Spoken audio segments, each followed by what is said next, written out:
Hey there, I'm Ray from 8-Bit Digital TV. If you've had your DSLR camera for any length of time, you've probably grown beyond just using the kit lens. Or maybe you just got your camera body and need to figure out what lens to go with. Whatever the case may be, this video will help you choose your next lens from the hundreds that are out there, and spend that hard-earned cash with peace of mind. To better understand why you may want a different lens than the kit lens, you must first understand what the kit lens really does. The kit lens for a T3i is the Canon EF-S 18-55mm f3.5 to 5.6 IS Mark II. It runs for about $200 when purchased separate from the body. Encoded within this cryptic name is pretty much everything you need to know about this lens. The first part of the name, EF-S, means that it's only for APS-C or crop sensor cameras, such as the T4i, 7D, or the T3i like I'm using.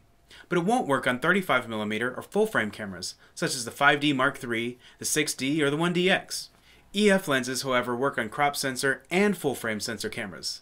EF-S lenses are typically cheaper, as are the crop sensor cameras. However, if you ever plan on upgrading to a full-frame sensor camera, you should invest in EF lenses so you don't have to rebuy all your lenses in the future. The next part of the name, 18 to 55mm, means that you can change the focal length to be anywhere from 18 to 55mm, thus making it, wait for it, a zoom lens. Think of focal length as how much it's zooming, where a smaller number means that the subject appears smaller and has more of a viewing angle, and a larger number means that the subject appears larger and there's less of a viewing angle. With the wider viewing angles, you can see more of what's in front of the camera, which is great for landscapes, but the closer the subject is to the camera, the more distorted and bulgy it looks. This effect is often referred to as barrel distortion, or fisheye, and is common in GoPro cameras. It's also important to know that a crop sensor camera has a crop factor multiplier, which is used to calculate the focal length equivalent. Basically, the crop factor is an additional zoom caused by having a smaller sensor. For example, on the T3i and T4i, it's 1.62.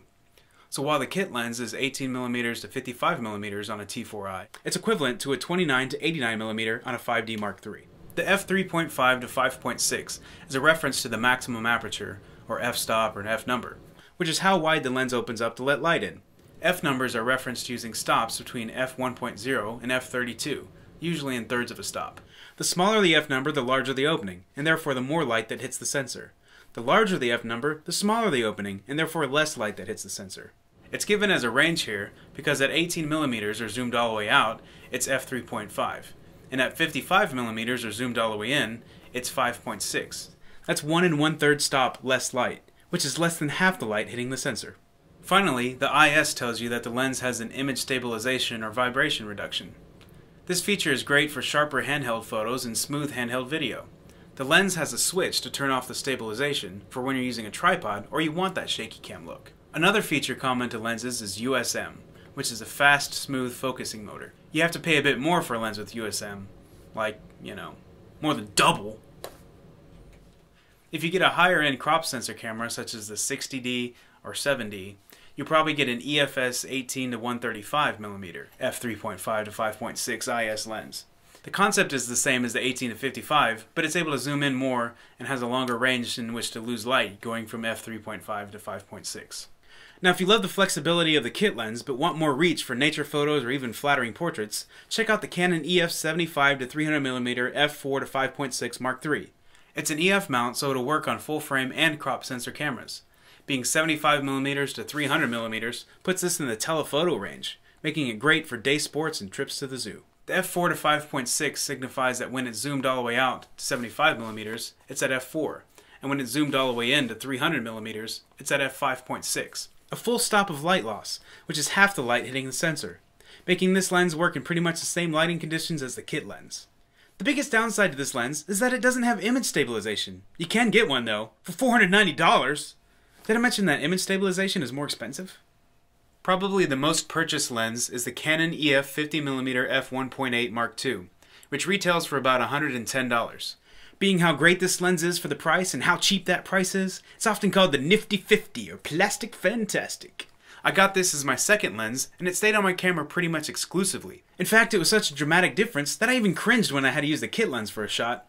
It's also an EF mount, so it'll work on full frame and crop sensor cameras. Being 50mm puts us in the standard or normal range, but on a crop factor camera, the viewing angle is equivalent to an 80mm lens, and that makes it a bit zoomed in for smaller rooms and wider shots. The f1.8 signifies that the maximum aperture goes all the way up to f1.8, making it what's called a fast lens. Being f1.8 makes it 2 stops more open than the kit lens can do at all, which is 4 times the light going to the sensor, and 3 1/3 stops more light than the kit lens can do at the same focal length, which is more than 8 times the light. This makes it excel in low light and able to have uber fast shutter speeds during the day. Also, with such a low f-stop, you get a shallow depth of field, meaning that you can throw the background or foreground out of focus for a more Hollywood look. Being that this is a prime lens instead of a zoom, you get a much sharper picture than with the kit lens. The downsides to this lens is that it may be too zoomed in for crop sensor cameras, it's cheaply manufactured, and it doesn't have stabilization. It doesn't have USM for focusing, not that the kit lens did, but hey, it's just over $100.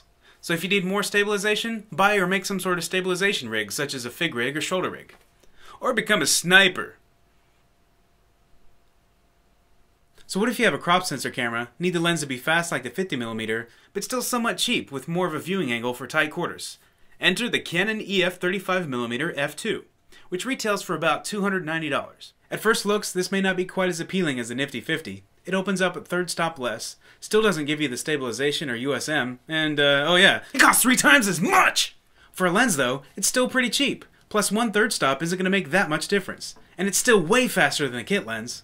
And being a prime, it's still going to be sharper than the kit lens. In addition, the build quality is a little better than the 50mm. It has the focusing distance in feet and meters, plus it has the depth of field or acceptable focus range for f11 and f22. Another great thing is that whenever you're in autofocus mode, it disengages the focusing gear so you don't strip them. Also, if you order the kit lens from Adorama, you get a lens cleaning kit, a UV protector filter, and a lens cap leash, all for less than just buying the lens on its own. Anyway, there's a ton of other lenses out there, all at different prices, like the Canon EF-40mm f2.8 pancake lens for $150. But hopefully you have a better idea of what to look for in a lens, can better understand what the lens names mean, and make a wise purchase. Once again, this is Ray from 8-Bit Digital TV saying take care and happy hunting.